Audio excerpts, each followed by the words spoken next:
할렐루야, 오늘은 6월 11일 주일입니다. 오늘 우리에게 주신 하나님의 말씀은 로마서 8장 18절 말씀입니다. 제가 봉독하겠습니다.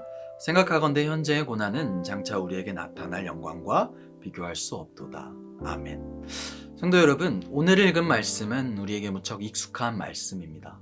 이 말씀은 우리에게 고난이 찾아왔을 때 그 고난을 이겨낼 수 있는 힘을 주는 말씀이죠. 우리가 이 땅을 살아가면서 그 고난을 견뎌내고 이겨낼 수 있는 이유는 우리가 장차 받을 그 영광이 그 어떤 것에도 비교될 수 없기 때문입니다. 그렇게 우리는 그 영광을 바라보며 삶을 살아갈 수 있는 것이죠. 어제 본문인 16절을 보면 우리를 성령이 친히 하나님의 자녀인 것을 증언한다고 했습니다. 또 17절에 자녀면 또한 상속자, 곧 하나님의 상속자요 그리스도와 함께한 상속자니 우리가 그와 함께 영광을 받기 위하여 고난도 함께 받아야 할지니라. 아멘. 바울은 우리가 하나님의 상속자가 되었다고 합니다. 성령도 우리가 하나님의 자녀인 것을 증언한다고 하죠. 그러나 우리가 여기서 중요하게 살펴보아야 할 것은 우리가 그 영광을 받기 위하여 어떤 고난도 함께 받아야 한다는 것입니다. 성도 여러분, 영광을 받기 위해 고난을 받아야 한다. 이런 말씀을 들으니 어떠신가요? 저는 이런 말씀을 들으면 속에서부터 알 수 없는 부담감이 올라오는 것 같습니다. 또 거부감도 올라오는 것 같아요. 오늘 28절의 말씀에 하나님을 사랑하는 자, 곧 그의 뜻대로 부르심을 입은 자들에게 모든 것이 협력하여 선을 이룬다고 했습니다. 그런데 왜 우리가 고난을 받아야 하는 것일까요? 하나님의 선이 고통이 아닐 것인데 바울은 왜 우리가 영광을 받기 위해 고난도 받아야 한다고 했을까요? 성도 여러분, 예수 믿는 것 때문에 고난 받아보신 적 있으십니까? 교회를 오래 다니신 성도님들은 과거에 있으셨을지도 모르겠습니다. 하지만 지금 우리는 너무나도 쉽게 어떤 방해 없이 교회를 다닙니다. 어떤 대가 없이 교회를 다니고 있는 것이죠.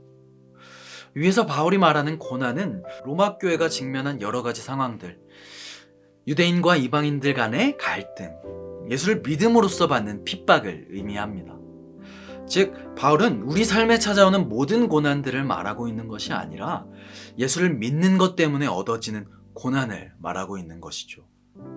우리는 이러한 고난이 없기 때문에 감사하지만 어쩌면 이러한 고난이 없기 때문에 자꾸만 영광만 달라고 하는 것 같습니다.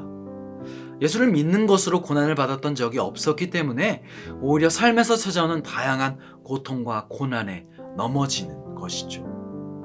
하지만 바울은 고난을 통해 얻어지는 소망의 힘이 얼마나 강한지 이미 알고 있었던 것 같습니다. 오늘 24에서 25절의 말씀입니다.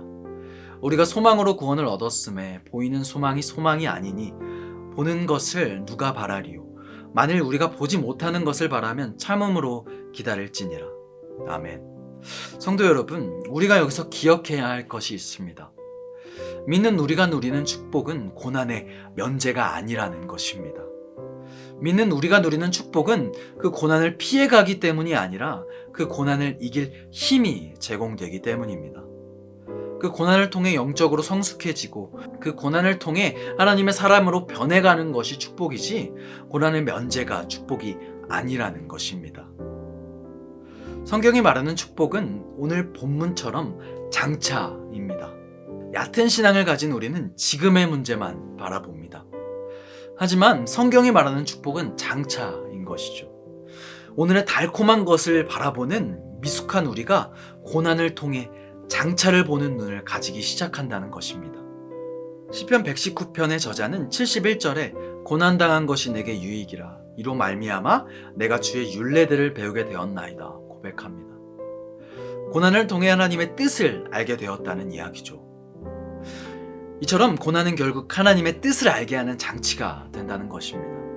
성도 여러분, 그런데 왜 우리는 고난을 통해 하나님의 뜻을 발견하지 못할까요? 왜 그 고난이 고난으로 끝나는 것일까요? 바울의 몸에도 가시가 있었습니다. 바울은 그것이 얼마나 괴로웠던지 그 가시를 사탄의 사자라고 고백합니다. 우리가 알다시피 바울은 믿음의 능력을 나타내는 사람이었습니다. 아픈 사람도 치유하고 독사에 물려도 아무렇지 않았으며 배가 난파당해도 숨지지 않았던 인물입니다. 나를 위한 일을 하는 것이 아닌데 이런 가시가 사라지지 않는 것을 바울은 이해할 수 없었을 것입니다. 하지만 그는 결국 고린도후서 12장 9절에 나에게 이르시기를 내 은혜가 내게 족하도다. 이는 내 능력이 약한 데서 온전하여짐이라 하신지라.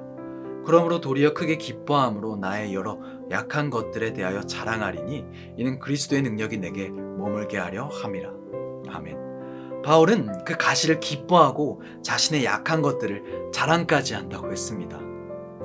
바울이 이렇게 고난 중에 기뻐할 수 있었던 이유는 하나님의 뜻을 알게 되었기 때문입니다. 하나님은 바울이 교만하지 않고 하나님을 의지하도록 그 가시를 빼내어 주지 않으셨습니다. 이처럼 우리를 힘들게 하는 고난은 우리를 지으신 하나님의 목적이 있듯이 이유가 있습니다.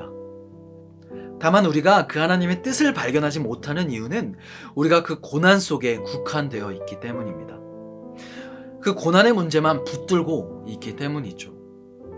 우리는 이처럼 그 고난 너머에 있는 하나님의 뜻을 알기 위해 애써야 합니다. 우리의 고난을 대하는 태도가 그 고난에만 갇혀 있는 것이 아니라 이를 통해 하나님이 나에게 말씀하시고 싶어 하시는 것이 무엇인지 깨달아야 한다는 것이죠. 바울은 자신에게 닥친 고난을 통해 하나님의 뜻을 알게 되었습니다. 그리고 그 뜻은 결국 바울을 사랑하시는 하나님께서 바울과 더 가까워지시기 위함임을 바울은 깨닫게 되었죠. 그래서 바울에게 그 고난이 기쁨이 되고 그 고난이 소망이 된 것입니다. 바라기는 시편의 기자처럼 그 고난마저도 내게 유익이었음을 알게 되는 저와 성도님들이 되시길 바랍니다. 바라기는 우리에게 찾아오는 고난을 통해 소망을 찾는 저와 모든 신내교회 성도님들이 되시길 소망합니다. 기도하겠습니다. 하늘에 계신 우리 아버지여, 이름이 거룩히 여김을 받으시오며 나라가 임하시오며 뜻이 하늘에서도 이루어진 것 같이 땅에서도 이루어지이다.